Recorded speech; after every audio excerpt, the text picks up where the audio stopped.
historic season.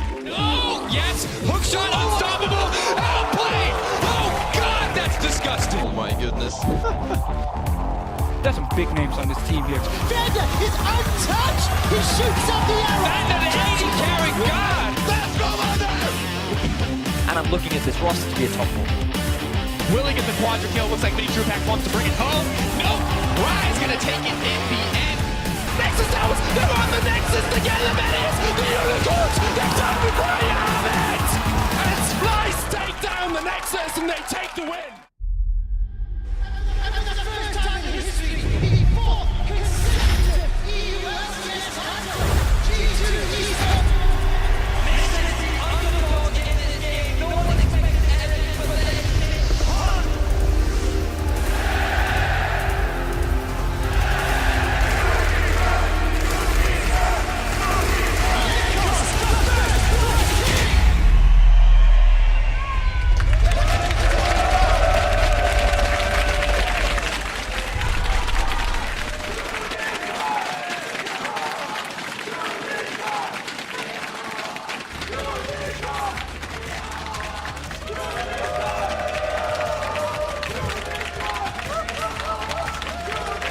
Welcome to Berlin for week 2 of the LCS Spring Split. We got a lot of action in store for you today, and it all builds up to the Clash of Kings, G2 versus Fnatic for our final game. Hello everyone, I'm Eva Schokke-Supporter, joined here by Andrew Various Day. As said, the Clash of Kings is later. We're building up the tension here in the studio for that, but they may not be the Kings right now, actually, now that I think about it. No, I mean, when you look at the performance of Fnatic and G2, they have been on a bit of a downward trend, which is very surprising given that this Fnatic roster barely changed anything. So hopefully they'll be able to change things up as we move into day 2 of week. Yes, because we can take a look at the current Kings, Team Vitality, and before the split, few would have expected Vitality to fight at the top. They've taken the LCS by storm, however, and they are currently undefeated in first place, 3-0. Yeah, they are currently the leading dominant team here in Europe. Bit of a surprise to see teams like Giants and Rocket joining them up towards the top end. We'll see how things progress. And some teams at the bottom. And some teams down at the bottom with Splice and Unicorns. Definitely not what we expect. No, but I'd like to talk a bit more about Vitality because their rookies, Jack Troll, Mini2Pac, and GIA all have been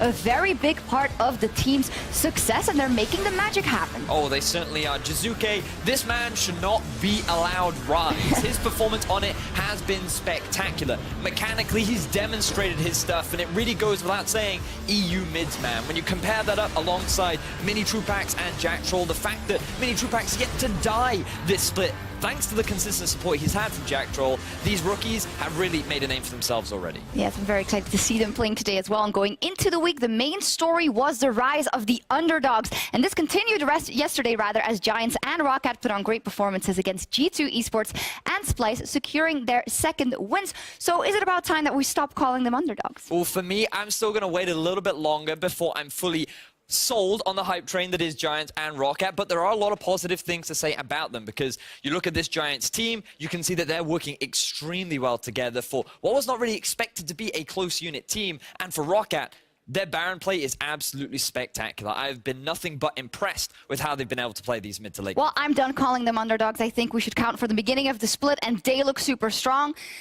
But teams that do not look that strong are the ones that we may have expected at the top of the standings. Fnatic and G2 not picking up that many wins so far, not looking completely in sync so far, which is understandable. I did see a couple of tweets from the G2 members like Wadid being really disappointed in how things were evolving. So they're obviously not too happy themselves with how things have been going. You would imagine that there is a lot of frustration considering the legacy of G2, but they did have a bit of a rough split last season, and they were able to turn things around as the season progressed. So G2 fans would hope to see the same things, but given the caliber of players that you look at on both rosters, we were expecting a little bit more. But in the mid game is where we see a lot of the issues arise for both these teams. I'm hopeful that they'll be able to rectify some of those issues moving into today. Well, they have to today because G2 and Fnatic have a chance to answer back as they face off in the match of the week at the end of the day. But 4 matches coming our way. Before that, there are a lot of thrilling ones. Vitality versus Misfits, though, is the one that I personally have my eye on. Yeah, it's going to be awesome to see the most exciting set of rookies since Misfits going up against this Misfits squad. We'll see. But in our first game, we've got H2K going up against Giants. And just to remind everyone, H2K replaced their entire roster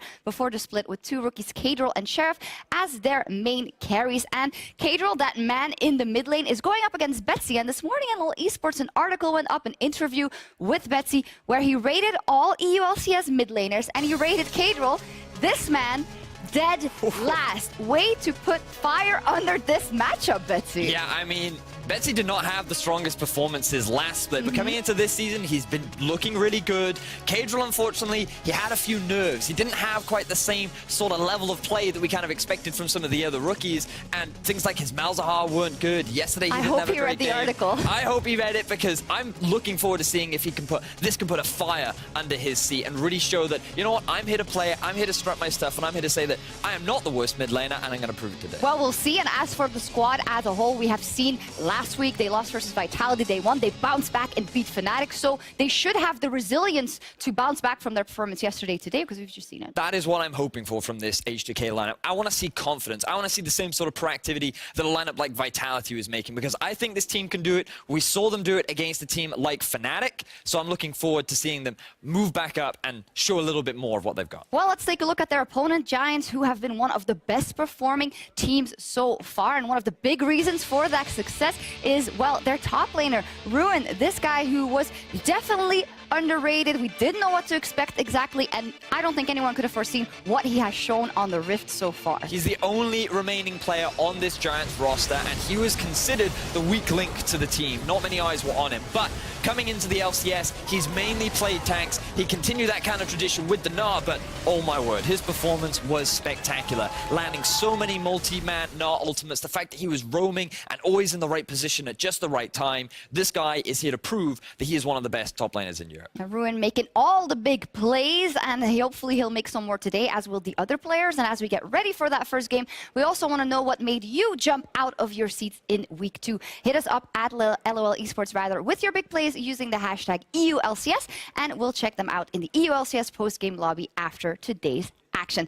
So, Giants looks like the strongest team coming into this one. H2K up and down. Where would your prediction lie, and why? Right now, Giants are my favorites going into this matchup. I feel like that they have shown a much more consistent early game to that of H2K, and they know exactly how to transition that lead into mid-game advantages where they can close out the game. I love the fact that they've rounded out their draft a little bit more with scaling comps, so if it goes to the late game, they can answer. But H2K, if they can find some kind of early game changes in the draft, maybe they can match Giants, but Giants are still my favorites. Giants the favorites of Vetty, as the stage is set for our first competitors to load onto the Rift. So let's leave it to our casters for picks and bans.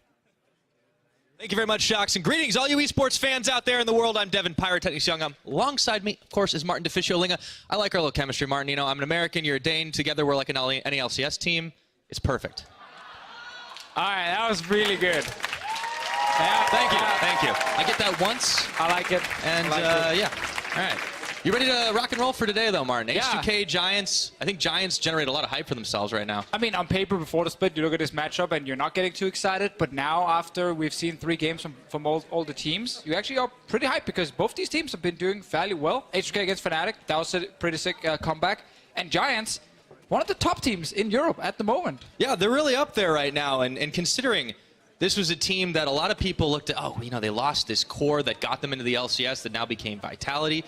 They are completely wrecking people, and like they pointed out on the analyst desk, Ruin, everyone thought he was a weak point, but this dude is stepping up huge. We'll talk more about him into the game, but first we got to get through the pick and ban phase. And Ruin is definitely one of the MVPs so far, if we have to judge after just 2 weeks of play. But another pick and ban phase on 8.1. No big changes happened just no yet. No new picks. No new picks. Next patch, Pyro, unless the hotfix was enough. Vladimir being banned away, because Smitty J has already taken this one twice and done really well in the late game. Yeah, I wonder if that's where Giants will focus most Tom of their Kench energy. ban. I know you're happy about the Tom Kench ban. We'll see if they ban out any less. I also want to talk champions. about why this ban is really good here. Tagamas, the Giants support, young kid, 17 years old. Been playing a lot of Tom Kench already, and he's actually really good at using the ulti to lane swap. So Giants get a lot of advantages by him, you know, recalling the steal back, quickly swap up to top side with the Tom Kench ult.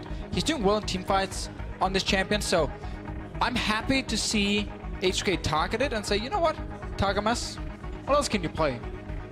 We'll see how deep he's dipping into the champion pool, and no surprises with the next set of bans. Zoe off the table, Kalista, those are 2 of the most banned champions we've had here in Europe so far. I think Zoe's a waste here from Giants. H2K have left Zoe open twice. not taking it on their own, been happy giving it over to the other team and play against it. Giants ban it. It might be because they're afraid if H2K picks it, they don't have an answer, and they don't want to take that chance. That H2K have just kind of been saving the Zoe for later, but on paper, not a necessary ban.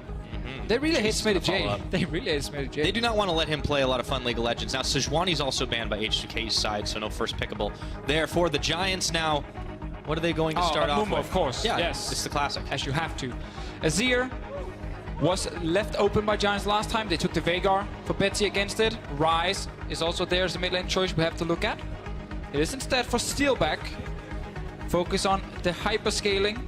Braum is a good pick for H2K here against it if they want to, just to take it away from Giants.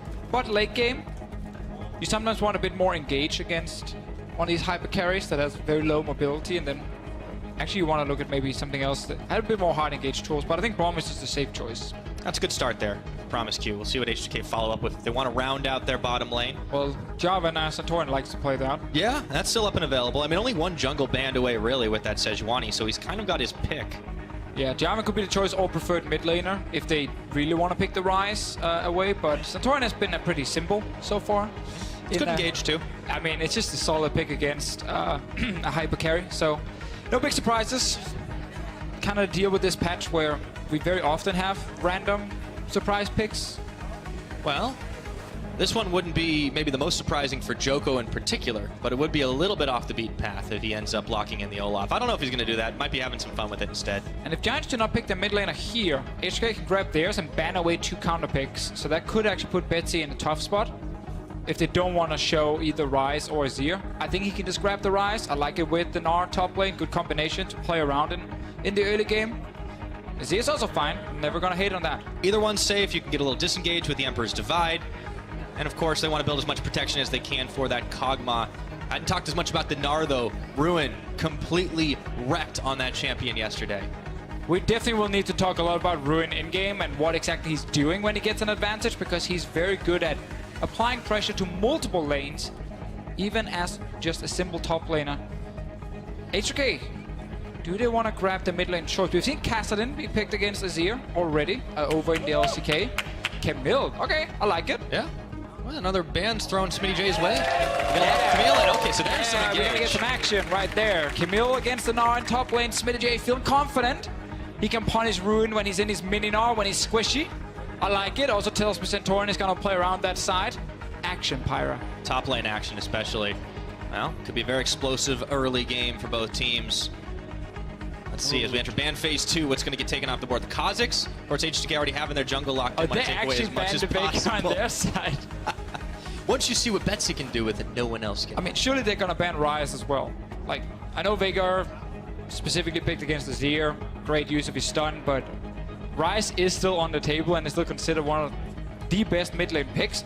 Great synergy with things like Camille and Jarvan as well, because you can push the lane early as Ryze and then go top lane. So that should be a ban from Giant side. Scunner ban on the H2K side, though. Saw that picked a couple times yesterday. Did not exactly do much. There was a really sick lantern grab. Could we get the Joko Olaf? I think it's certainly possible. Early game. It's certainly possible. I mean, he's the kind of jungler who likes to go all in early. They actually do not ban the Ryze. They get rid of Galio instead. Kind of the same deal with being able to play around top side. Unless Cadril simply does not want to play it, and Giants is saying, yeah, we think you're not going to pick the Ryze, so we don't care. Well, there it is. It's, yeah, pretty much foregone conclusion. How predictable. Yeah, well, it's 8.1 mid lane meta for sure, but the more interesting thing is what is Joker going to do? Here's a bold prediction. He's not going to play any jungler he has already played this split. He could go Jax jungle. I actually think that's pretty good here. We saw that. We saw that earlier, LCK. Zac is also fine, Joko, but where's our fighting junglers? Okay, so when they're putting this one together, they have the Zac. He can bounce around. There's some good engage here. It looks like everyone's equipped to go into the back line except the Kog'Maw, though. What do you make of this so far? It's just very, very strong late game team fight with 2 insane carries sitting back. What's Tagama's gonna play in the bot lane? Because Braum and Tahm Kench are gone. Kind of been preferred choices for most supports. Alistar is available, sometimes banned. Taric is another one that we don't see in Europe very often. No, not lately at least. North America loves Taric. They pick him all the time. Clearly we know what Targamas is watching after the games are all said and done. And now for H2K, the last thing we do need to see is an AD carry pick. Sheriff had neglected. Now, he has shown us some interesting stuff. We've gotten the Vayne, we've gotten the Callista. Oh, it's going to be more standard with the Caitlyn. I had a hope for a second that the Jinx was coming in. Maybe next patch. Maybe next patch. Maybe. But overall, I actually think H2K's draft here is very solid. I love how active they can be in the early game around every single lane. And with an early game jungler that can gank. Giants is the cookie cutter, 8.1, scale into late game, never lose late game team fights, and you play for 0 kills in the early game. But H2K should prevent that from happening. They should be able to get some early advantages. That being said, Giants had a very typical scaling composition yesterday as well, but they opted to fight early on when they didn't have to, and they still somehow came out ahead. Doing it for the viewers. Yeah, there we go. Entertaining everyone, but I really want to see Smitty J get an advantage in the top lane with Camille. You can have the Jarvan, you can have the Ryze playing around the lane. Bot lane as well, when you have stun with Caitlyn Trap. Good combination, so it's on Giants to play defense for 25 minutes. Get 2 full items and then start looking for team fights, but early on we're all looking at H2K and what Smitty J can do in the top lane. Now Smitty J looking for his time to shine up against Ruin. It will be no easy feat. This is the guy that has pulled off some pretty impressive outplays, and we saw yesterday just what he could do on the Gnar, but Smitty J wants to challenge him, take him down. Of course, if this game gets real late, there's always that timer when you're looking at the Kog'Maw in Steelback's hands, so there's the secret hidden threat. Not so hidden, I suppose. There's Betsy, the man who rated Kadril as the worst mid laner in the EU LCS over on LoL Esports with this interview. He's now facing the Ryze in the mid lane, a matchup we've seen a million times already. So no accounting for the difference in champions, of course. It's all going to be about who is the better mid laner. Maybe, just maybe, Kadril can show up and shut up Betsy. We'll find out. We're loading on to Summoner's Rift for day 2 here in week 2, the European LCS Spring Split. Dramatic.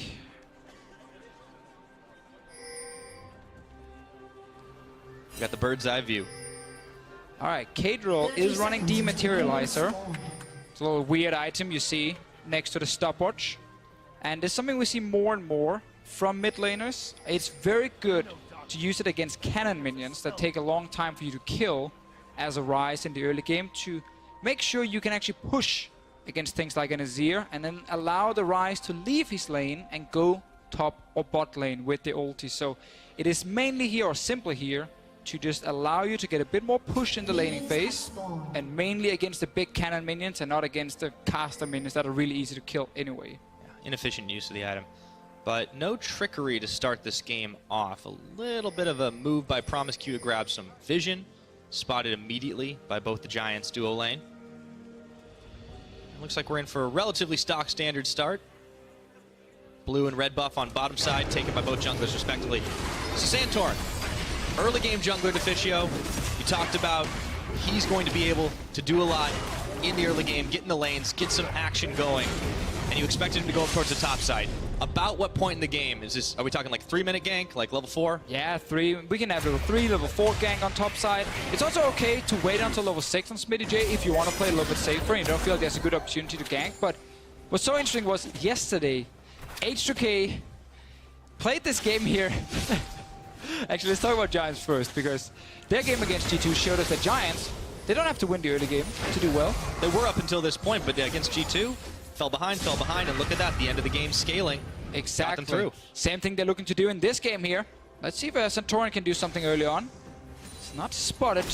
Just snuck his way around the corner. Oh, looking for Betsy to flash, and they're going to get an easy peasy first blood.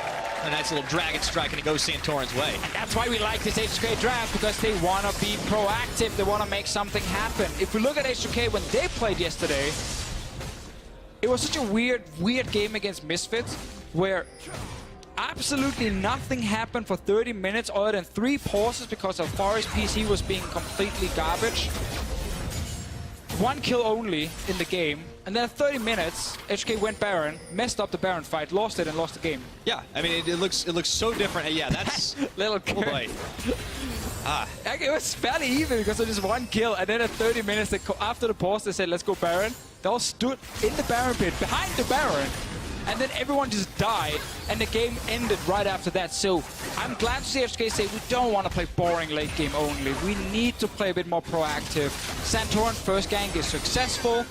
We know there's kill pressure on top side with Smitty J. Dematerialize for Kadriel in the mid lane, and already an early assist for him, so he can try to get the push against Betty a little bit later, and then he can leave. We should get some early action, some kills. Oh, we already got one. Santorin was off to a good start. I want to see more, I'm absolutely. addicted to early action now. Oh, that's great.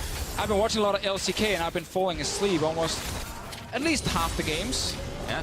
As long as you set your I alarm. told you could turn on the LPL at the same time? I actually do watch a lot of LPL now because they do fight a lot and they play a lot of unique things, which is very interesting. Also rune-wise. But with a LCK, typically, you can start the game, put your alarm on like 45 minutes later, wake up, watch the ending, and it's epic. Yeah. And then you can laugh at Papa Smithy because he's casting every single game and he hates this meta. Well, definitely had some longer games over there, but H2K proved yesterday that necessarily not the case in Europe with how fast it went down, but I think they probably want a different result than they had yesterday. So, we're still tracking what Santorin wants to do after the first gank he pulled off. As we said, up top lane, it is fine to wait for Smitty J's level 6. So then see if you can actually tower dive onto Ruin. There's no stopwatch on this Gnar. Ruin has not gone for inspiration at all, meaning it's a little bit easier to tower dive him, especially in mid Gnar. There's been a lot of vision invested all across the map for H2K, but they know where the Zac is. You can see the pings on him towards the Krug camp, and that means Santorin's going to be relatively in the clear if he wants to get the dive. I like Kadriel's use of control ward on top side here, because that's the side they want to play towards on H2K.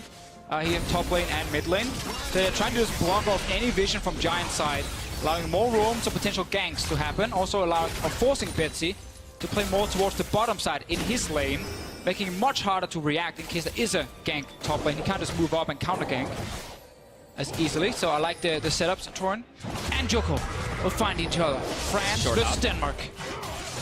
All right, Santorin getting most of the Raptor camp as Joko picks up the last dregs of it. Still very early on into this game, H2K throwing their weight around, but not making any incredibly aggressive moves, minus the first blood we saw in the mid lane. Joko spots it, then he gets spotted himself. Santorin will defend. Clear it. Good vision and good defense from H2K's side. Bot lane, not a lot should happen down here. Dazzle, nice proc by Targamas, but Steelback's going to have a hard time farming for a little while. That puppy is going to have to get raised up big and strong before he can do the damage. Look at Kadriel, he's just sitting in that side lane brush where he put the control ward. So right now, Ruin, he doesn't actually know if Kadriel's gone top lane. Oh, Santorin's going to get spotted. That's fine though. Kadriel also shows himself mid. It's just he just sits in the brush, so he's out of vision. So the enemy team needs to call. Ryze is missing. Not really sure where he is. Be careful. You can do that over and over. Instantly that control ward got killed. I actually think placing a control ward from Giant side on top lane was not the smartest. Should have just been a normal ward that wouldn't be spotted that easily. Yeah. So Santorin, instead of trying to go up towards the top, he focused most of his attention, most of his energies on the mid lane. Getting the one kill out of Betsy earlier on, but not able to shut down Ruin on this Gnar. Still be a while before that's going to be a pretty big threat to the H2K side. This is a team that, they may have beaten Fnatic, but that's the only team they managed to take a win off of. So if you're H2K, you got to think, despite how good Giants are looking right now, this might be one of your better chances. It's also kind of weird because if you're H2K, you looked at Rocket and Giants coming into the split, and you kind of said, okay, these are the kind of teams we need to beat, and the kind of teams we will have to fight against if we want to make, you know, playoffs and just crawl into the top 6. And now Rocket and Giants have been winning a lot of games already and done fairly well in H2K. Only 1 and 2. We're still very early, so I don't think being 1 and 2 is a bad thing. This is what happens when you go back to best of ones. It's hard to tell over a couple of weeks who exactly is the strongest team right off the bat. But there's no denying that, you know, teams like Giants and Rocket, well, a lot of people pegged as the underdogs, looking really, really good right now. And it is a ragtag group, but the Giants so far have kind of shut down the haters. Also, with best of one, a lot of it comes down to how well your team plays on one specific patch, what your read is on that patch, and that also comes down to like confidence in how you're playing and the picks you're playing, because if you know that it works every single time that Targamas is playing Tahm Kench, whenever he gets that pick in Champ Select, you feel great for that one game, and you know exactly what you need to do. Now he's not on it this time around because it was the first ban from H2K. The Tarek pick, also lane swapping. I love it with Giants, they always like to lane swap. Speed up the game a little bit, but H2K, they're matching just fine here. Yeah, not too bad.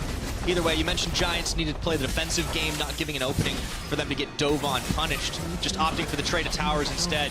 Of course, it will go H2K's way as they were a little bit faster on the draw. Nonetheless, they won't be too far behind. Yeah, and this is not a surprise for Giants at all that they lost the race. They're still just trading for it, and they get to move out of the one-on-one lane top, but the problem for them is if they can't stop Infernal Drake, then this call actually ends up being pretty bad. Joko's going to jump for it. He goes in. They peeled off for just a second. Smite stolen, and Joko is going to fail that flash, but he hops out anyways. Smash and grab for Joko. Risky plays from Giants, but it actually works. They get the Infernal Drake away from H2K, and they traded the turrets right here, so slightly down in gold, but Infernal Drake, big one, and that should have gone over to H2K. Looked like Santorin smited a little bit earlier. Gonna have to take that one, take another look at that one if it comes up in a replay. But for Giants, you got to feel good about that. You're down a little bit of gold. You've been pressured. You lost out on the base or on the tower trade, but you managed to pick up an Infernal. And if a scaling team comp is getting the Infernals, that's not going to look so hot later in the game if you're H2K. Oh, does mean the late game is even stronger, but doesn't really help them now that much. So for H2K, it's not the end of the world as long as they can actually get an advantage around the Rise and the Camille here. Because one of the big things about Camille against Gnar is just once Camille actually gets enough damage through like Trinity Force, Gnar can't really just sit there and tank the damage she deals. And Gnar's damage in return is too slow. He can't burst her down. So Camille just wins the side lane. Let's see the smite. Oh, it's on 405. Tough to blame a jungle there. I think the problem is more that they allow him to jump in when the Drake is so low, and then they can't really turn and get him into his passive or something, and then he can't use the smite. Yeah, burned his flash. Of course, he was still able to get out between that and the ultimate. Cagel utilizing that dematerializer, still has a couple of shots on it. And there's a fight in the jungle here. Joko's going to find Santorin, who hops right over. He's rooted up, and pushed by Cagel. He's not going to go for it. No! He's going to get that passive proc and stopwatch his way to freedom. Yeah, he flashed in for that one just to get the passive here on Joko. Not sure the H2K thought that passive was already down, because they didn't get a kill, and that was a flash plus stopwatch used by Cagel. Joko is still around, so is Santorin on top side for now. Pretty even between these two mid laners. We were looking at where the action was going to happen, thought it might be up towards the top, but of course the dual lane swapped up there, and now the junglers are getting interested as well.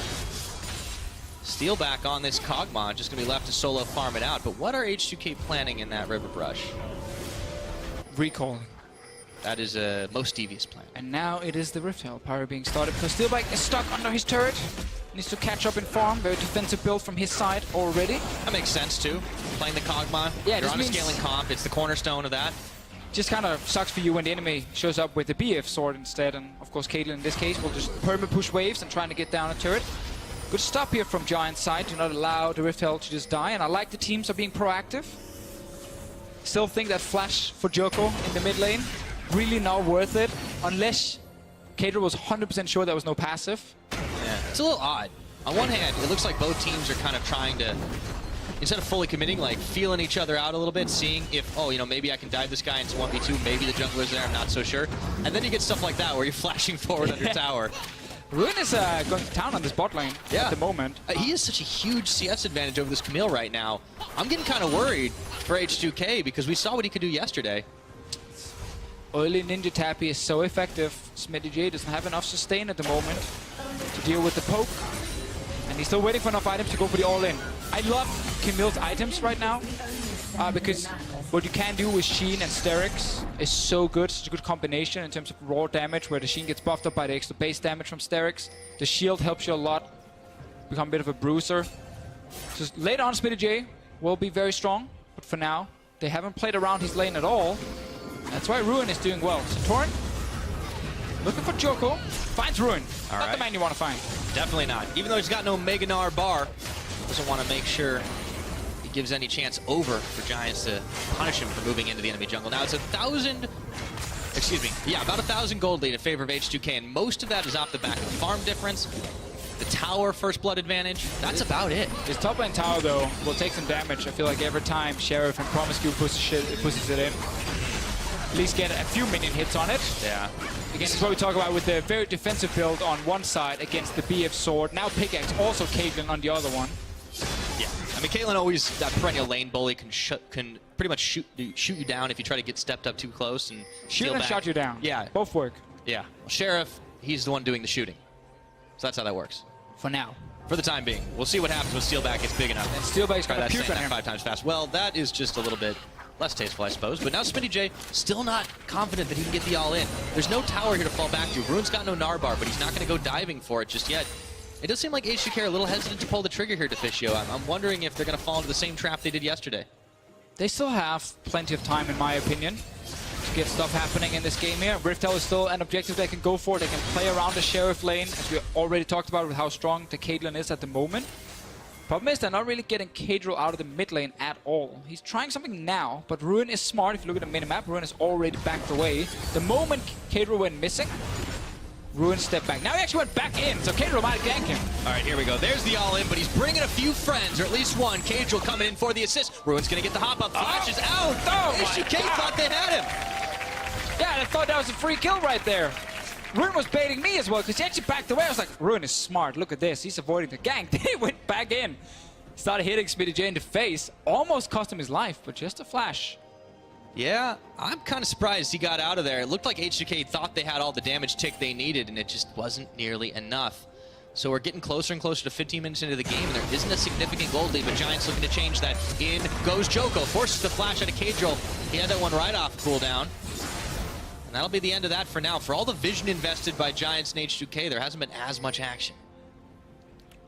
At the moment, I'm still waiting for Smitty J to complete his Trinity Force, one of the huge power spikes for him. Sheen is already a great one, just with the way the Q interacts, and how you get all the Sheen and Q procs with each other. But just the fact that HK have not been able to play properly around any side leg has given Giants the early game they kind of were looking for. And they also have to remember that Giants stole an Infernal Drake away from HK in a situation where it should have been possible. So they have been able to defend properly, and we know the late game is fantastic on this Giant side. I mean, they've shown so many weapons, right? Like in the first game, Steelback popped off. He's now on a hyper carry Kog'Maw. He's capable of doing that. We saw just yesterday, Betsy on the Vygar was deleting people at the press of a button. I mean, yeah, he's on his ear now, but come on, like, we haven't seen this guy play this well in a long time. It's true, like, he's definitely one of the players we looked at and said, okay, it feels like this is the last split for him to prove himself. Like, he's had enough chances. We've not seen great things from Betsy over the last 2 years consistently. We've seen them always, every split there are a few games where he really stands out on things like Swain or Vladimir. He's going to have a really good time once that the new Swain maybe is going to be something for him. Maybe he's going to hate it because he preferred the old one. We'll see. But I think with Betsy, he's playing really well at the moment and feeling confident here. Well, Centaur's going to have to walk through the gauntlet of the Sand Soldiers, but unfortunately Betsy runs out of cooldowns. Now Ruin, here's the all-in from Smitty J. Well, it's not as all-in as we thought. He backs off for a second. It's going to get worse, though, for Ruin later on. He has to be careful every time Smitty J goes from Kadril.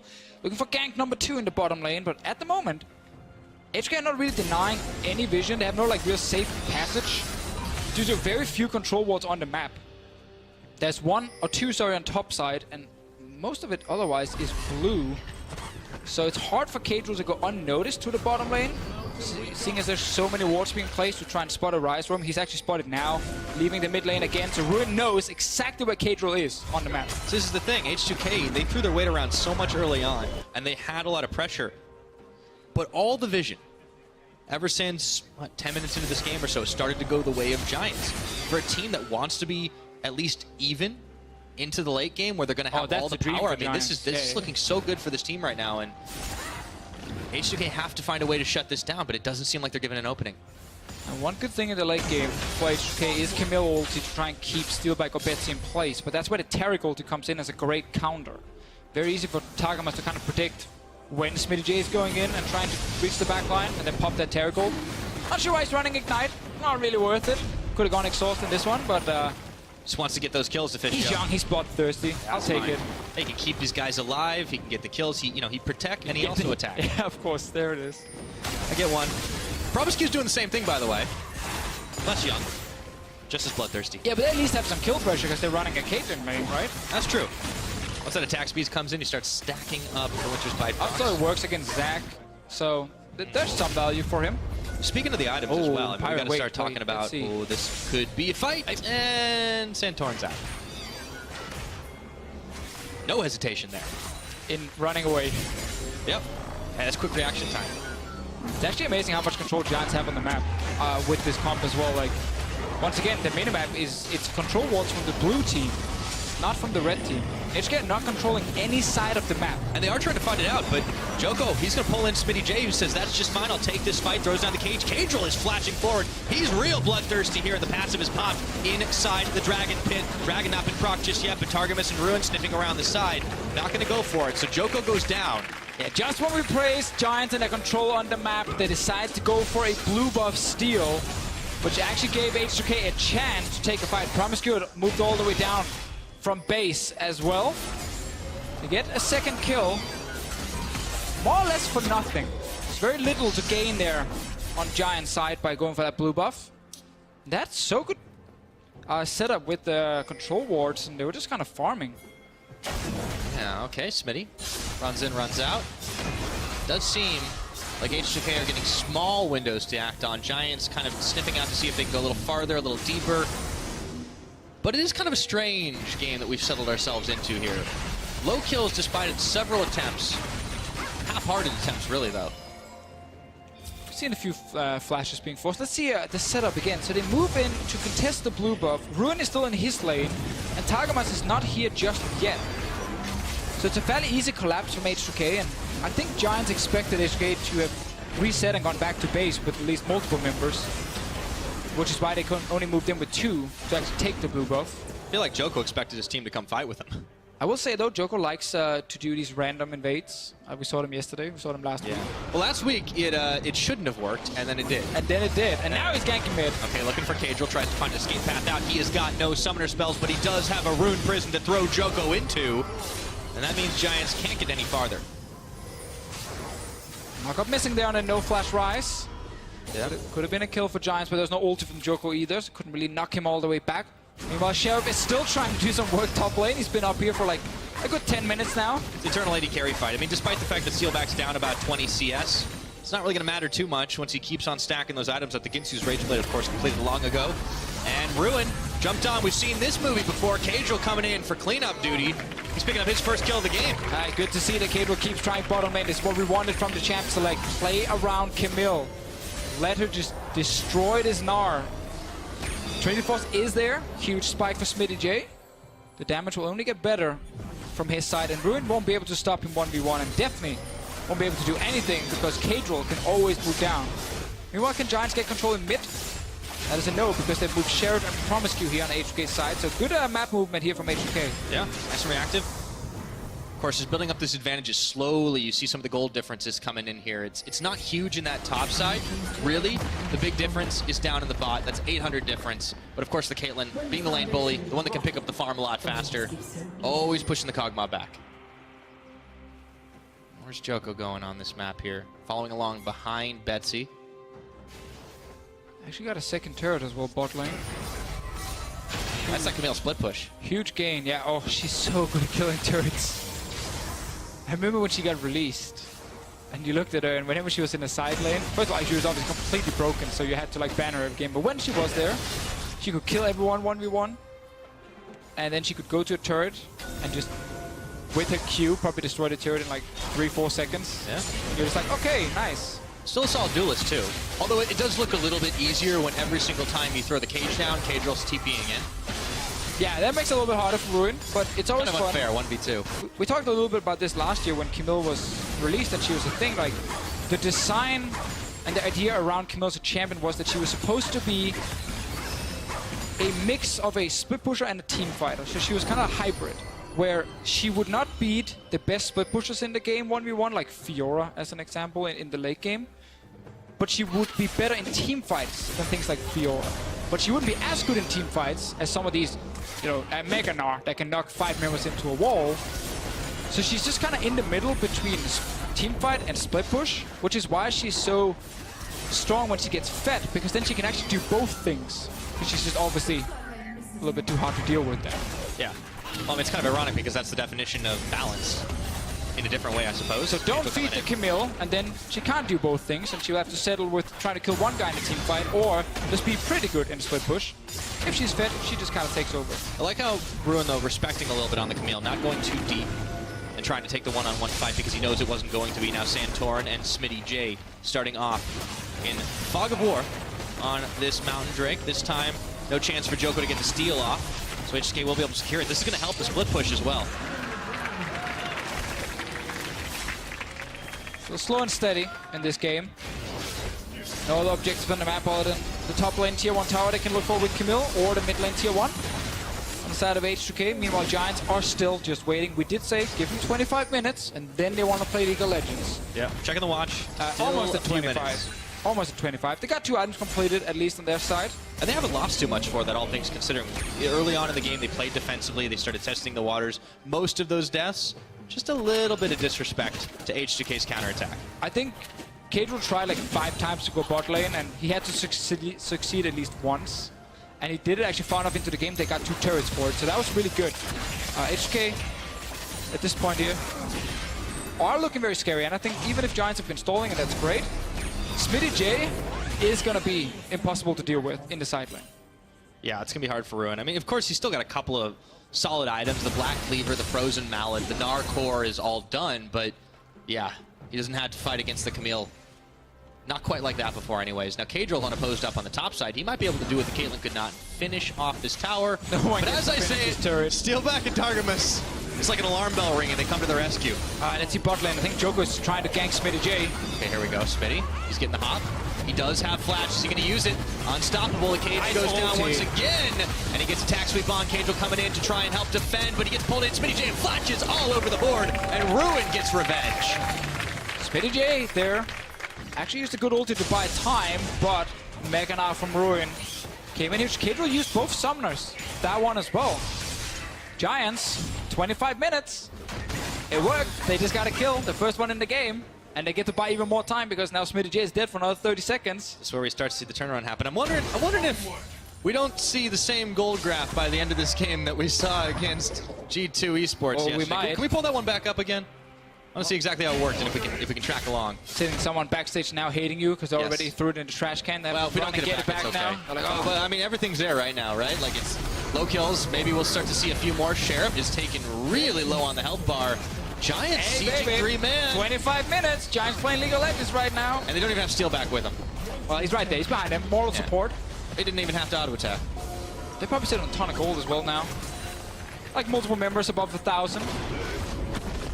This is starting to look real good. Now, Cadril. This man is he going to finally get the tower? No, he gets cold. No. The minions. All right, makes them do the work. Actually, the minions will not get it. I think the cannon just died. Wow. Cadril's on his way back. He's coming back. Look at the camera. Let's show him. This is the walk of shame. Oh, he actually got it. Now the minions got it. He just got it the last second. So he just wanted the farm. Smitty J just died. He's angry now. He's still going to be able to split push like none other at this point. He had a really good spot there, though, where on the side of Ruin, there was only Ninja Tabby as the armor item. So he's kind of like, okay, I can actually like kill you. But now, after Ruin got that kill and bought a bit more time, he's gone back and he's going for Randuins. So now there's suddenly a lot more armor he has to get through on this Camille. Luckily for Smitty J, there's lifesteal on his side now, and he's going to get the Sterix as well we talked about. Here's Joko. Joko! Okay, he finds the Braum, can't connect the stretching strike on Sheriff. Promise Q. Takes a few love taps before he throws down the Unbreakable. Now the Fun Disc is up. Things are looking very good for Giants at the moment. They have control of mid. They can keep forcing teamfights. Betsy's on 3 items at the moment. They got that Infernal Drake from earlier. And Baron goes down very quick when you have this comp here. Are they going to start this? You gotta at least put a control ward in there. Don't be lazy. It's in plain sight, too. There we go. Clear that vision out. Now the control goes down for Santorin. This is incredible. The steal up. Oh, no, we can't quite do it. And Santorin is just a hair's breadth too late. Steelback picking up his first kill of the game. And now they're turning the fight once more onto H2K. Promise Q is unbreakable. The Giants charging down the line with 5-member on the Baron buff. Minions leading the charge right behind him, and now the siege begins. The 25-minute comp here from Giants, really showing why. If you just let it sit and scale, it suddenly takes over. Full control of mid lane. They get 1 engage where they force H2K back, and then they rush down Baron in just a matter of seconds. Oh boy. Smitty is behind right now, but there's 10 seconds on Santorin, so he can't do anything. They're looking to die Promise Q. Sheriff, he's a little bit low, and he's going to Forced Joker to bounce back, but it doesn't matter. Giants really have bounced back after the start this game when they were getting pushed in, getting the first inhibitor, 28 minutes on the clock. Not going to push their luck and they back out. And Coach Naruto is very happy. Nice Spanish right there. Yeah. Well, I grew up in San Diego, Deficio. You have to learn Spanish. It's kind of mandatory. Do you speak fluent Spanish? No hablo español. Well, this is the Baron being rushed down, and yes, Santorin technically gets a chance of stealing it away, but it is the winners who write history. So Giants said they wasn't even close, and that it was a clean Baron call from their side. Yeah, H2K. The rest of us did see H2K Santorin, and but Baron it's have a fine. very tenuous relationship, it would seem. Yesterday, it was a bad call. This time, it was reacting to a good call that sunk them. Now, it gets even better for Giants right now. There's an Infernal Drake in 35 seconds. They're not in position to take it, but they don't need to be. Let's go back, look at this game here and see what more H2K could have done early on. They had the first gank for Santorin, they gave them a first blood mid, but then almost no investment into control wards in the river meant that Giants actually spotted H2K's roams almost every single time. Ruin managed to stay alive for a lot longer than he should have. Only died once in that side lane to a cable roam. Definitely one of the problems for H2K. They didn't really get the side lanes going. But now we can see why Joko opted to take the Zac pick, because it's just letting them set up these fights. And now Sheriff, he's nearly gone down to 0, and he's burning away from the Targamas get the kill. The bloodthirsty support, and now Santorin is going to be next to fall. Kadril might be out, but he is steadily running out of base to get to. And it looks like Giants want to close this one nice and easy. Yesterday, H2K lost in 31 minutes, and it looks like Giants are about to beat that record. Looking for Smitty J. Ruin hopping around the side, and it's going to be Promiscu pulled back in. Steal back with another kill, and Giants, once that go button was pressed, there was no turning back around. Shy of 30 minutes on the clock, they want to clean up. Kadril going for the fountain time. For the swag kill, they're not going to be able to get it in the end. Flashing off, and the game is over. Giants with the win. Fastest game of the split here from Giants. They legit just didn't want to do anything for 25 minutes with this draft. They fell behind a little bit, but not enough to be in huge trouble. And the moment they got a kill on Smitty bot lane, bought them another 1.5 minutes. We hit 25. They pushed up mid, forced a little fight, took a Baron, won the game. Yeah, I mean, it's bing, bang, boom. It was so easy to watch them just do that, execute the plan to the fullest. And we also got to say on the other side, like H2K doing their best right now to try and push the average game time in Europe down. Because with that 31 minutes yesterday, now 30 minutes today, when things start going down and wrong for H2K, it crashes in a matter of minutes. Both times, yesterday and today, it's about them not getting a Baron. The other team gets that objective, and then they just run straight at H2K, take another fight, win game. Eerily similar. Not in exactly what happened, but in the way that the game actually unfolded towards the end. And this is why these stock standard scale till the end of the game comps seem so popular in 8.1, but I don't think any team's executed them quite like Giants have. Definitely was hard for H2K to kill the bottom lane. Again, we keep talking about Terry Gold, stopwatches, so that lane is tricky. The other lane, there was a Mininar that could get punished harder. There was a mid lane that could have been attacked again. There were more vision that could have been focused on. There were things for H2K to try and change. Yeah. But that didn't happen, so Giants said, let's keep farming. And then Steelback hit 3 items, Betsy hit 3 items. Joko was engaging like a madman 24/7. Yeah, I mean, he was starting it early on. We saw some previews when he went in for the blue, That's and true. then he tried to pull back. It was insane, but overall, There you Giants go. Gaming, absolutely the better team on the 3-1 day. now.